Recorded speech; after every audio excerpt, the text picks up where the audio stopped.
तो जैसा कि हम बात कर रहे थे D9 चार्ट में अगर आपका मंगल और बृहस्पति की युति विभिन्न भाव में हो तो ये युति आपको क्या रिजल्ट दे सकती है। जब भी हम सप्तम भाव की बात करते हैं, मंगल और बृहस्पति किसी के भी D9 चार्ट में अगर सप्तम भाव में आते हैं तो यहाँ आपको ये ज्यादा से ज्यादा हेल्प करेगा। मंगल और बृहस्पति की युति होना आपके पार्टनर को इस प्रकार से बनाता है, इस प्रकार की मेंटलिटी देता है कि आपका वो पार्टनर आपको हमेशा हेल्प करता है। सेकेंड हाफ ऑफ लाइफ में जातक जो कुछ भी प्राप्त करना चाहेगा वो अपने पार्टनर की मदद से प्राप्त करेगा। लाइफ में जीने के लिए एक सकारात्मकता, एक विशेष एक्साइटमेंट आपको देता है। यहाँ मंगल और बृहस्पति जब भी साथ स्थित होते हैं, जातक का कुछ हद तक मतभेद जरूर रहता है अपने जीवन साथी से, या कुछ मामलों को लेकर लाइफ में कभी कभी परेशानियां भी आती हैं, लेकिन ऐसा जातक बहुत ही अच्छे तरीके से अपने जीवन को एंजॉय करने की कोशिश करता है। मंगल और बृहस्पति यहाँ हो तो जीवन जीने की चाहत के साथ साथ जातक को एक कंपटीशन उत्पन्न करता है मंगल। तो जातक का जो जीवन साथी होगा और जीवन साथी के साथ साथ जातक खुद, दोनों में एक स्पेशल कंपटीशन उत्पन्न होता है। यहाँ पर जीवन में किसी भी प्रकार का कार्य करने के लिए, चाहे वो जॉब हो, चाहे वो विदेश यात्रा हो, या जीवन में सक्सेस होने की प्रवृत्ति हो, कुछ ना कुछ आपको करना ही है। कोई ना कोई टारगेट आपको वास्तव में हासिल करना ही होता है। उस टारगेट के लिए आप कितने ज़्यादा एक्साइटेड हैं, ये कंजक्शन तय करता है। इसके अलावा आपके पार्टनर की भूमिका, आपके जीवन साथी की भूमिका, या आप अगर कोई बिजनेस करते हैं तो आपके बिजनेस पार्टनर्स की भूमिका आपकी लाइफ में बहुत ज़्यादा इंपॉर्टेंट हो जाती है।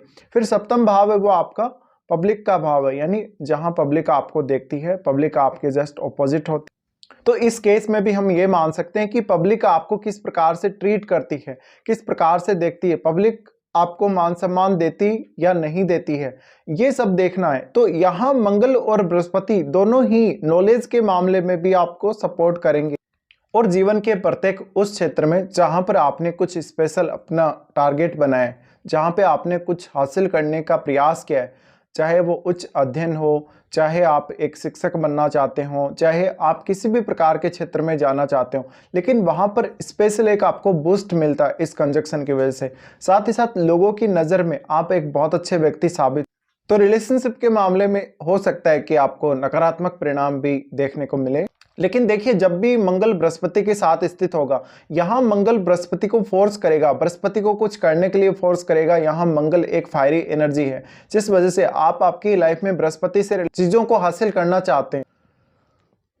तो अब अगर ये युति है तो आपका जीवन साथी एक स्पेशल भूमिका आपके जीवन में अदा करेगा, एक स्पेशल भूमिका वो आपके जीवन में लेकर आएगा। इस प्रकार की स्थिति में हमेशा जीवन साथी के साथ आपको सपोर्टिव रहना चाहिए। भले ही जीवन साथी के साथ सर्टेन लेवल पर कुछ आपके विवाद हो सकते हैं, मतभेद हो सकते हैं, लेकिन एक उच्च लेवल के हिसाब से, एक स्टैंडर्ड के हिसाब से अगर देखा जाए तो आप जितना ज़्यादा अपने जीवन साथी के साथ घुल मिलकर चलते हैं, जितना ज़्यादा उसके साथ मिलकर काम करते हैं, उतना ही इस कंजक्शन का आपको बेनिफिट जरूर मिलेगा। इसके अलावा आप अपने चार्ट में ये देखिए कि बृहस्पति और मंगल कौन कौन से भावों के स्वामी हैं। उन भावों से रिलेटेड चीज़ों से आपको काफ़ी लाभ होगा। उन भावों से जुड़े हुए रिश्तों और उन भावों से जुड़े हुए जो भी आपके चीज़ें हैं, जो भी आपके टारगेट्स हैं, स्पेशली उन भावों से जुड़े हुए, उनमें आपको विशेष प्रगति देखने को मिलेगी।